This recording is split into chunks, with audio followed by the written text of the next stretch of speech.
বৰ্তমান অৱস্থাত বাংলাদেশত সংখ্যালঘু হিন্দুৰ যি অৱস্থা অসমৰ মুছলমান সকলোৰ একেই অৱস্থা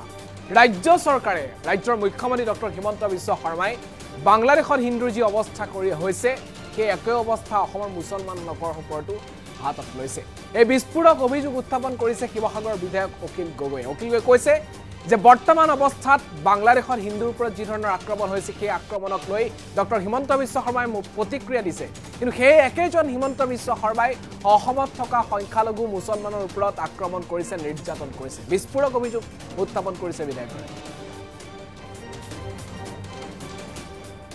বাংলাদেশৰ হিন্দুসকলৰ দৰে অৱস্থা হৈছে অসমৰ মুছলমানসকলৰ এই বিস্ফোৰক অভিযোগ উত্থাপন কৰিছে ৰাইজৰ দলৰ সভাপতি শিৱসাগৰ সমষ্টিৰ বিধায়ক অখিল গগৈ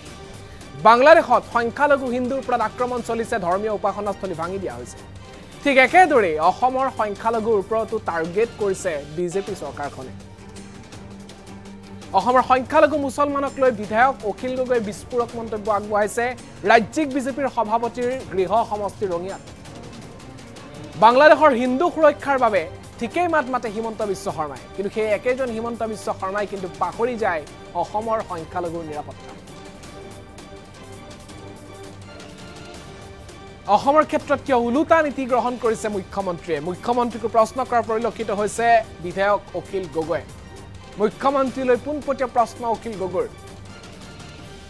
শেহতীয়াকৈ বাংলাদেশৰ যি পৰিস্থিতি সেয়া আপোনালোক সকলোৱে জানে সংখ্যালঘু হিন্দুৰ ওপৰত আক্ৰমণ কৰা হৈছে নৱগঠিত চৰকাৰ পিছতেই সংখ্যালঘু হিন্দুৰ ওপৰত যি ধৰণৰ অৱস্থা সৃষ্টি হৈছে বাংলাদেশত সেই এক অৱস্থা অসমৰ মুছলমানৰ ওপৰত হৈছে বুলি বিস্ফোৰক অভিযোগ উত্থাপন কৰিছে বাংলাদেশত সংখ্যালঘু হিন্দুৰ ওপৰত আক্ৰমণ চলিছে ধৰ্মীয় উপাসনাস্থলী ভাঙি দিয়া হৈছে হিন্দু লোকসকল নিৰ্যাতনৰ বলি হৈছে সেই একেদৰে অসমৰ সংখ্যালঘুৰ ওপৰতো নিৰ্যাতন চলাইছে টাৰ্গেট কৰি লৈছে বিজেপি চৰকাৰে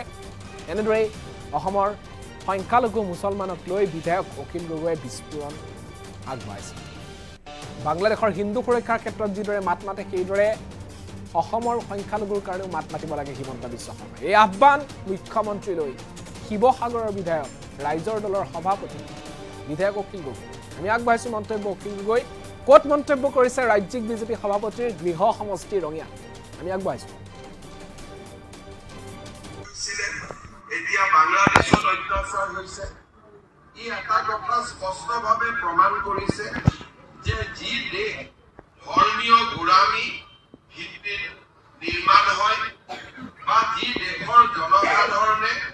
ধৰ্মৰ নামত অত্যন্ত গোলামী কৰিবলৈ আৰম্ভ কৰে সেই সমাজে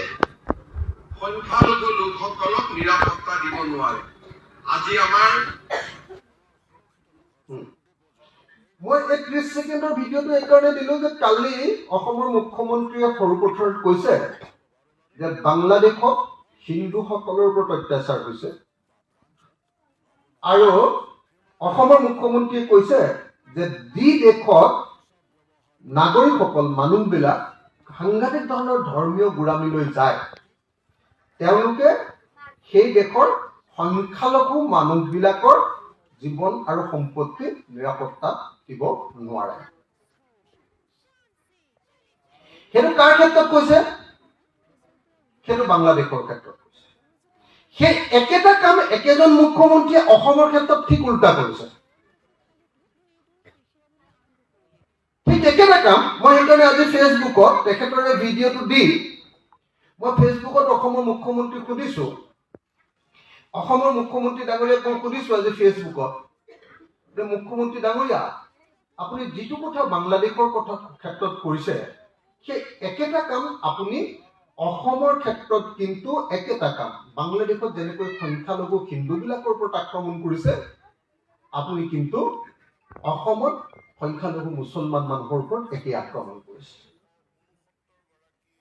এইটো এখন সাম্প্ৰদায়িকতাৰ নীতি মনত ৰাখিব কোনো আঞ্চলিক দলে এনেকুৱা কোনো সাম্প্ৰদায়িক নীতিত বিশ্বাস নকৰে আঞ্চলিক দলৰ কথাটো হ'ল যে নিজৰ অঞ্চলটোৰ ক্ষেত্ৰত থকা সকলো মানুহৰ ক্ষেত্ৰত তেওঁলোকে একেই দৃষ্টিভংগী গ্ৰহণ কৰে আৰু যেতিয়া নিজৰ অঞ্চলটোৰ বাহিৰৰ পৰা অহা মানুহ যেতিয়া আহে নিজৰ অঞ্চলটোৰ স্বাৰ্থ যেতিয়া বিঘ্নিত হয় সেই স্বাৰ্থ বিঘ্নিত হোৱা প্ৰত্যেকটোৰ ক্ষেত্ৰতে ধৰ্ম বা জাতি যিয়ে নহওক লাগিলে ধৰ্ম নিৰপেক্ষভাৱে নিজৰ স্বাৰ্থ ৰক্ষা কৰিবৰ কাৰণে কাম কৰে। মই সেইকাৰণে আপোনালোকক স্পষ্টকৈ এটা কথা বুজাই ল'ব খুজিছো যে আমি আঞ্চলিক দল হয়, আমি এটা অঞ্চলত কাম কৰোঁ, কিন্তু একেটা সময়তে আমি আঞ্চলিকতাবাদী দল।